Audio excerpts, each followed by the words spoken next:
Karena bagi saya muda bukan persoalan usia, tapi cara berpikir, paradigma, mindset. Kalau saya upload di Facebook kegiatan-kegiatanku, dibilang Kak pencitraan. Selama kemudian konten ada, maka selama itu pula ada penontonnya bernama netizen.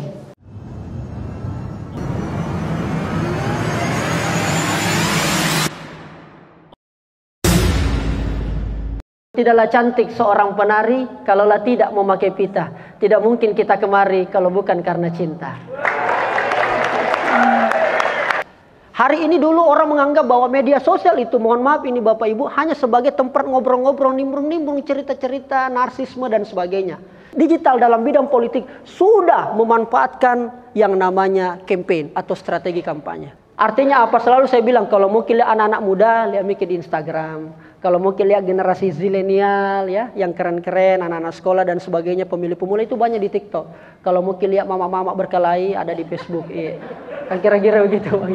Iya. Saya biasa lihat buka Facebook itu, aduh grup-grup mama-mama semua. Daster dipermasalahkan lah, suaminya bicara pelakor lah, Lesti Bilar juga dibahas di Facebook. Inilah luar biasanya. Saya ingin menyarankan kepada kita Bapak Ibu sekalian, pekerjaan tak adalah pekerjaan yang terhormat, profesi tak adalah profesi yang terhormat. Berikan nilai sesuatu yang bermanfaat kepada masyarakat melalui postingan-postingan tak. Dibilang pencitraan terus. Memang politik berbicara tentang citra. Tidak bisa tidak. Saya juga ini Bapak Ibu berbicara tentang citra. Tidak mungkin saya diundang oleh PDIP, Sulsel, kalau saya tidak bikin citra di media sosial. Hidup ini memang tentang citra Bapak Ibu sekalian. Makanya tadi saya sampaikan bagaimana diferensiasi perbedaannya kita karena kemudian melahirkan citra. Kalau kemudian sumber daya manusia ini, saya kira ini perlu yang namanya bagaimana dari hilirisasinya dari tertinggi sampai terbawah. Mulai dari partai politik kita, pimpinan kita memberikan sampel, memberikan contoh, baru kemudian sampai ke bawah. Dan ini menjadi tantangannya partai politik, termasuk juga para politisi. Apalagi di Sulawesi Selatan, saya sudah berkeliling beberapa kabupaten ke desa-desa. Terakhir kemarin ke Kabupaten Goa yang tinggi, Malakaji, ya, Kecamatan Tompo Bulu. Saya ke sana masih banyak memang jangkauan-jangkauan internet yang belum sampai. Dan ini menjadi salah satu tantangan kita. Kita mau manusianya bermindset digital, tapi sarananya. Dan perlu Bapak Ibu ketahui bahwa kecepatan internet di Indonesia itu belum terlalu tinggi. Dia masih di posisi 9.7 Mbps. Yang tertinggi itu adalah Hong Kong, yang paling cepat internetnya Bapak Ibu sekalian. Nah, ini menjadi tugas dan tanggung jawab kita semua. Hampir total 270 juta populasi di Indonesia sudah menghampiri kurang lebih semuanya 200 juta sudah terkoneksi internet. Artinya apa? Ini adalah bagian ladang atau lahan yang sangat basah untuk kita jangkau bagi para politisi ataupun juga partai politik. Seperti apa itu jual pemilih pasif? Pemilih pasif itu kita belajar dulu dari sedikit Pilwali Kota Makassar. Pemilih pasif itu adalah dia yang melihat-lihat dulu. Oh, ini kayaknya calon bagus nih kayaknya. Dia bikinlah status. Dia menandakan misalnya merah, oh dia pakai baju merah, dia upload foto. Itu pemilih pasif Bapak Ibu sekalian. Nah, dukung Miki itu. Tapi dia pasif, tidak mau terlalu kelihatan. Tapi sudah ada keterangan-keterangan yang menandakan ke situ, atribut-atribut dan sebagainya. Mungkin pakai tagline atau jargon yang sama dengan Bapak Ibu. Pemilih aktif itu yang seperti apa Bapak Ibu sekalian? Pemilih aktif itu yang sudah menyampaikan alasannya nak pilih Ki. Dia aktif itu. Alasan saya memilih Pak RPG, Pak Budiman dan seterusnya. Oh karena ini dan sebagainya. Saya tahu Bapak Ibu sekalian mungkin kita mayoritas 40 sampai 60 tahun. Tapi bagaimana caranya bukan persoalan usianya. Bukan infrastruktur Bapak Ibu. Usia itu infrastruktur, tapi mindset cara berpikir paradigma itu suprastruktur. Dan saya kira banyak yang berusaha untuk selalu beradaptasi untuk itu. Kekuatan yang paling besar adalah di media sosial. Kita contoh Pilgub DKI.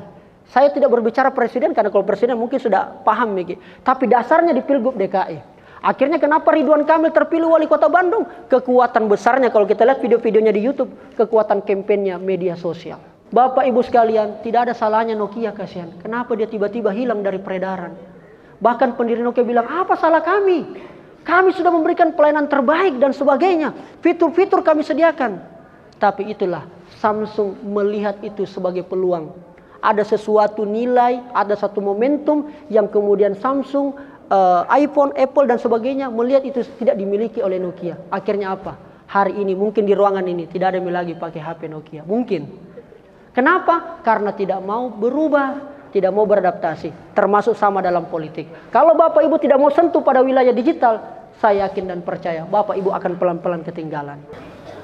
Konten memang tidak selalu beririsan langsung dengan elektabilitas, tapi dia sangat mempengaruhi elektabilitas.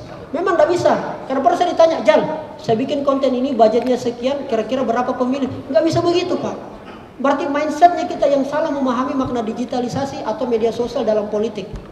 Yang harus kita lakukan adalah tingkatkan dulu popularitas melalui media sosial, setelah itu tingkat kesukaan, likability, baru kemudian ke elektabilitas. Kadang-kadang bikin konten yang sifatnya memang sesuai dengan tupoksi sebagai dewan, baik itu legislasi, anggaran maupun juga pengawasan, ternyata kurang begitu diminati. Nah, Pak Dewan izin buat Bapak Ibu juga yang lain, tentukan dulu apa sebenarnya goals tak. Tujuan tak ini kita mau bikin medsos ini supaya dapat pujian, atau mungkin siap dikritik, atau mungkin berinteraksi atau apa. Kalau kemudian kita sudah tentukan tujuan, maka akan tersaring sendiri itu penonton tak. Konten itu tidak selalunya video, tapi konten juga itu foto. Saya memberikan saran, ya bukan kritik ini Bapak Ibu di. Saya memberikan saran kepada Bapak Ibu, Kakak Dayat sama Bapak Ibu yang lain. Usahakan kalau bikin konten, jangan apa adanya. Yang penting ada, jangan ki. Pasti reach-nya atau engagement-nya tidak naik Bapak Ibu. Contoh kalau foto, uploadlah foto-foto yang berbicara. Ada kata-kata orang bijak bahwa satu gambar memiliki 1000 makna. Konten politik itu berbeda dengan konten pernikahan. Saya agak keras sedikit di wilayah sini. Karena saya lihat kodong banyak para politisi dalam tanda kutip dibodoh-bodohi. Mohon maaf ini kebetulan Ibu Risma bertanya jadi saya respon begini. Beda konten politik dengan konten pernikahan atau konten wedding. Makanya hati-hati Bapak Ibu merekrut tim ses yang bermain di wilayah digital. Karena beda sekali. Konten digital itu konten politik itu bukan di gambar, tapi yang paling penting di suara. Itu paling penting. Bagaimana 3 detik pertama, 5 detik pertama ada suaranya. Selama digital masih ada di Indonesia, selama itulah dibutuhkan yang namanya konten. Selama kemudian konten ada, maka selama itu pula ada penontonnya bernama netizen. Jadi selama ada netizen Bapak Ibu sekalian, selama itu pula konten dibutuhkan. Sekarang mari banjiri, gunakan jempolnya Bapak Ibu untuk berperang. Untuk berperang apa? Banjiri konten-konten kita dengan konten-konten di media sosial bernuansa politik, pemerintahan atau inspiratif yang lain yang Bapak Ibu bisa share. Kita lihat di Polda Mandan. Dia sedang bangun warung telekomunikasi dan belum rampung Bapak Ibu karena tidak cukup gajinya sebagai jaksa agung. Banyak contoh yang bisa kami anak-anak muda titipkan kepada partai politik. Jadilah influencer terbaik dengan cara menjadi suri tauladan yang baik dalam dunia politik. Terima kasih banyak. Saya Jaga. Assalamualaikum warahmatullahi wabarakatuh.